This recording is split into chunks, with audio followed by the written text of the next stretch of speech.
زشت‌ترین صداها صدای اولاغه.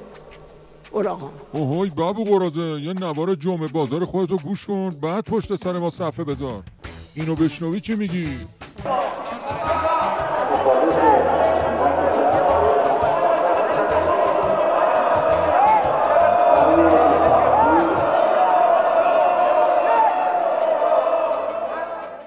یعنی ببینید چه صدا میکنن، ارعر میکنن.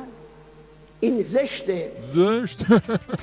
برو جلو آینه تا بفهمی زشت یعنی چی. شیطونه میگه یه جفتک پاشنه طلا بذارم تو فکش تا نان استاپ بره پیش راهل. خب حالا چی شده رفتی سراغ صدای خر؟ این چیزی که ما مکرر میبینیم، ما گرفتارشیم، به خصوص تو جلساتی که ما خیلی وقتا توش هستیم. یه کسی یه حرفی میخواد بزنه، مثل این که داره با آدم کر حرف میزنه، داد میزنه، فریاد میزنه. آها، شورای نگهبانو میگی؟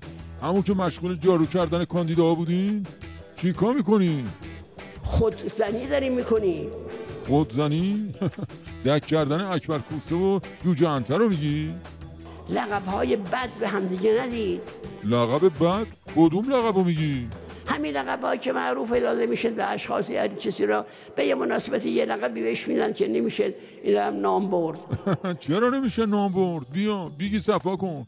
علیگدا، اکبر کوسه، انتر، لقب اون یارو گور به گوری راحل چی بود؟ آخر دجال، جنتی موش، یا اون راست میگی بعضیاشو واقعا نمیشه اسم برد. بیخیر. زنها هم نشینن جعده بگن و جلسه بگن و بخندن و اینو مسخره کنن اونو مسخره بکنن. خاندایی ما میگه تومسن وقتی کرم از خود درخته دیگه بزن تو دنده و از بیخ برو براش. زنها که مسخره میکنن خب تقصیر ندارن. با این قیف و فیس تو کم گفتن که زیاد نگفتن. حالا ولش، برو سر درد اصلی. ایامی که ما الان داریم میگذرونیم ایام انتخابات و مهمترین مسئله ما مسئله انتخابات.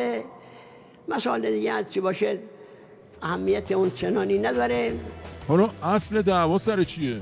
پول دست هر کسی بود و قدرت دست هر کسی بود، همه کار اونه. اوهو بچه شوشی اینقدر باهوشی زدی به خال.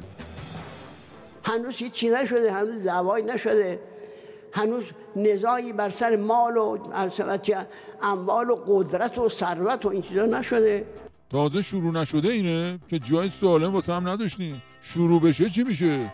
حالا قدرت رو میخواین واسه چی؟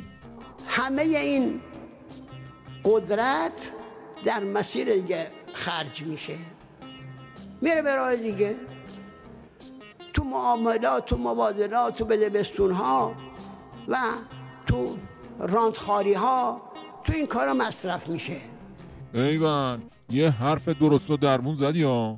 خب حالا که اینجوری شد یه تعریف نقلی هم از کل نظام ولایت و آدماش بده. ثروت برای قدرت، قدرت برای ثروت، تو این دایره میچرخن. عجب، پس چی بود اون روز عضوا میگفت همدلی و اخلاص و حماسه و نمیدونم از این مدل حرف؟ واقعا به این حرف باید خندید، به جوک شبیه تره. مسکل امروز کوکی ها، چند تا حرف مثل آدم زدی، نکنه آخر زمونه. خب ولش، برو سر دکون خودت و شورای دایناسورا و اون بررسی صلاحیت و ملاحیت. اینا که ثبت نام کردن سلیقه‌های مختلفی هستن. خب راحت آزاد رفتن ثبت نام کردن، کسی هم باشون کاری نداشت. در بررسی صلاحیت هم حساب این چیزا نمیشه که این چه سلیقه داره اون چه سلیقه داره. سلیقه ها رو که ارزیابی نمی‌کنن، شرایط رو ارزیابی می‌کنن.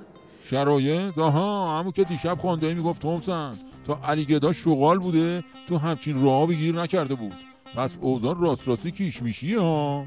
و اگر سربلند از این جریان بیاییم بیرون تا چند دهه دیگه ما این انقلاب رو بیمه خواهیم کرد و یک پوست بندازیم. اگر برسیم به این که این سرطانی که گرفته باید امروز هزینه‌شو بدیم، امروز باید ببریم پای عمل جراحی. باشه برو پای جراحی، دم کوسه، ریش انتر، بیچین و بیچین. به قول خودت جراحی کن، اما به نظرم عظما زیر عمل بره ها. خواب چند دهه دیگه رو باید اونجا با راحل ببینه.